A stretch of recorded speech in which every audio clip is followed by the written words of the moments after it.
Olá, eu sou o professor Flávio Tambellini e nós vamos fazer um exercício de psicometria. O exercício é sobre resfriamento à pressão constante. Seja uma amostra de ar úmido cuja massa vale meio quilo, em que a temperatura inicial, T1, vale 40 graus Celsius e o ar úmido está a uma pressão de 1 bar, 100 kPa. A umidade relativa inicial, ponto 1, é de 60%. Ocorre um resfriamento até a temperatura final T2 de 15 graus Celsius. Muito bem. O que nós vamos determinar? Item A, razão de mistura inicial. Letra B, massa de vapor inicial. Letra C, massa de ar seco inicial. Letra D, temperatura de ponto de orvalho. Letra E, razão de mistura ao final do processo. Letra F, a massa de vapor que condensou ao final do processo. Letra G, o trabalho realizado sobre esta amostra. H, a transferência de calor desta amostra de ar úmido. E I, nós vamos fazer o gráfico da temperatura em função do volume específico para o resfriamento do vapor de água. Beleza, então vamos lá. Aqui eu já coloquei o último item pronto, para a gente poder entender o que acontece. Nós temos aqui o gráfico da temperatura em função do volume específico do vapor de água. Depois eu vou mostrar. Inicialmente está aqui uma temperatura T1 de 40 graus Celsius. A pressão do vapor é de 4,430 kPa. Resfriada a pressão constante até o ponto de orvalho, cuja temperatura é de 30,7 graus Celsius. E ele é resfriado até a temperatura de 15 graus Celsius, que é o final, que é o ponto 2, cuja pressão dele, do vapor, vai ser de 1,705 kPa. Bom, depois eu vou comentar os detalhes desse gráfico. Vamos para a letra A, o item A. A razão da mistura inicial em quilo de vapor por quilo de ar seco. Nós temos aí a temperatura de 40 graus Celsius, a umidade relativa vale 60%. Se nós olharmos na tabela, a pressão de saturação correspondente a 40 graus Celsius vale 7,384 kPa. Vou voltar um pouquinho. Então, 40 graus Celsius. Nós não temos essa pressão ainda. Nós temos essa pressão de saturação aqui a 40 graus Celsius, que vale 7,384 kPa. Tá? Nós vamos encontrar esse valor aqui de pressão, 4,430. Muito bem. A umidade relativa é a pressão do vapor sobre a pressão de saturação.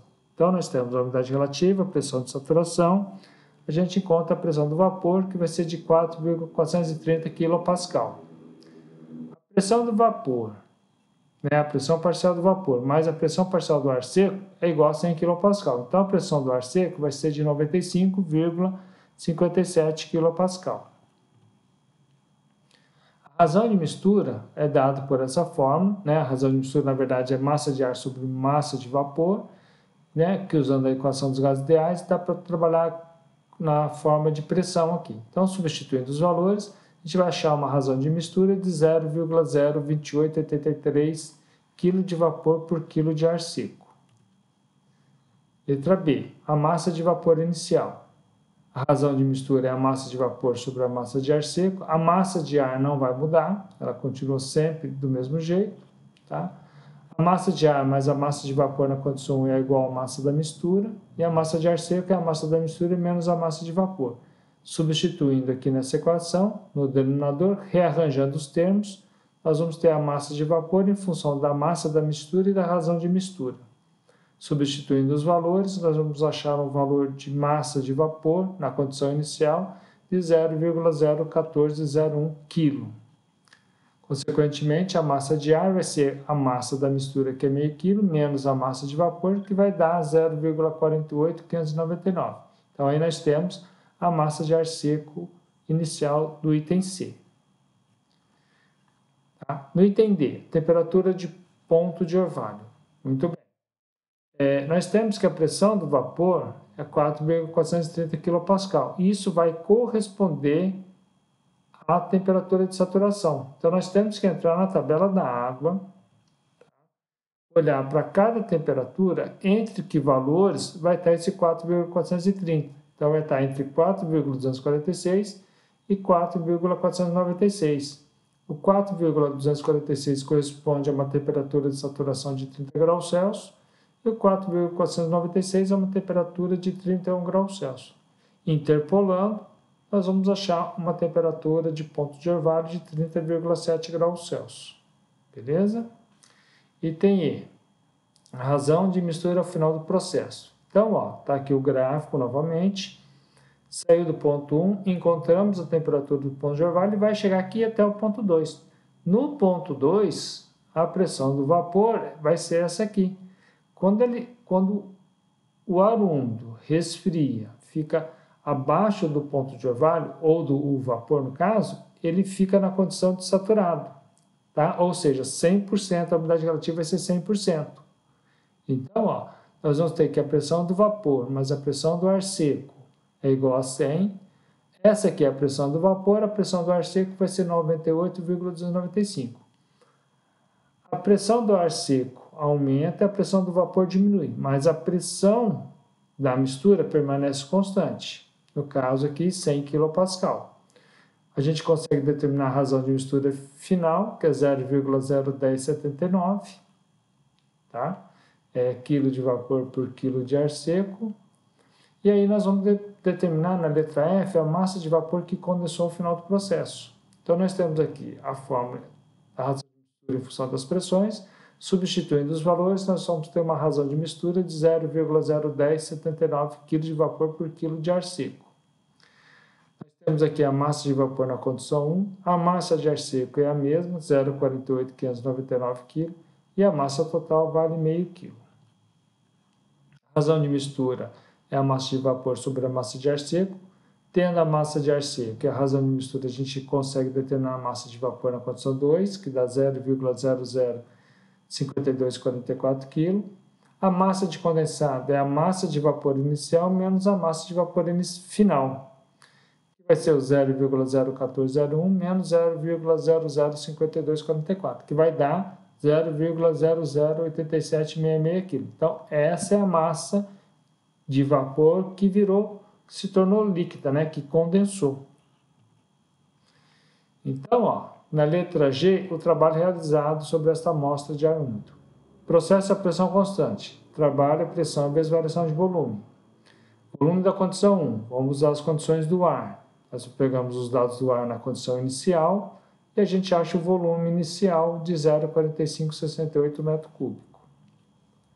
A mesma coisa, nós vamos ver o volume na condição 2. Nós vamos usar a equação dos gases ideais para o ar, a condição 2. A gente pega os dados e acha o volume 2, 0,4086 metro cúbico. O trabalho vai ser a pressão vezes a variação de volume. Então, nós vamos ter um trabalho de menos 4,82 kJ. Letra H. A transferência de calor desta amostra de ar úmido em kJ. Então, nós vamos usar a primeira lei da termodinâmica, nós vamos desprezar a variação da energia cinética e a variação da energia potencial. Então, calor menos trabalho é igual à variação da energia interna. Variação da energia interna é a energia interna final menos a energia interna inicial. Ou, a variação da energia interna é a variação da energia interna do ar seco mais a variação da energia interna do vapor. A variação da energia interna do ar seco é a massa de ar vezes a diferença da energia interna específica do ar seco. E a variação da energia interna do vapor é a massa do vapor na condição 2 vezes a energia interna específica do vapor saturado na condição 2 mais a massa de líquido na condição 2 vezes a energia interna do líquido saturado na condição 2 menos a massa do vapor na condição 1 vezes a energia interna do vapor saturado na condição 1. Beleza? Então, na tabela do ar, para 40 graus Celsius e 15 graus Celsius, nós temos as energias internas específicas do ar, temos a massa do ar, substitui os valores, nós vamos ter uma variação de energia interna do ar de menos 8,71 kJ. Na tabela da água saturada, para 40 graus Celsius, nós temos a energia interna do vapor saturado. Para 15 graus Celsius, nós vamos ter a energia interna do líquido saturado e do vapor saturado. Substituindo a equação, para a massa do vapor saturado na condição 2, a energia interna na condição 2, a massa do líquido na condição 2, vezes a energia interna do líquido saturado, menos a massa do vapor na condição 1 vezes a energia interna do vapor saturado 1. Tudo isso vai dar menos 22,95 kJ. E aí nós vamos somar a variação da energia interna do ar seco com a variação da energia interna do vapor nesse caso. Então aí nós vamos ter menos 8,71 com menos 22,95, nós vamos ter menos 31,66 kJ. A transferência de calor vai ser o calor menos aquele trabalho calculado, é igual à variação da energia interna.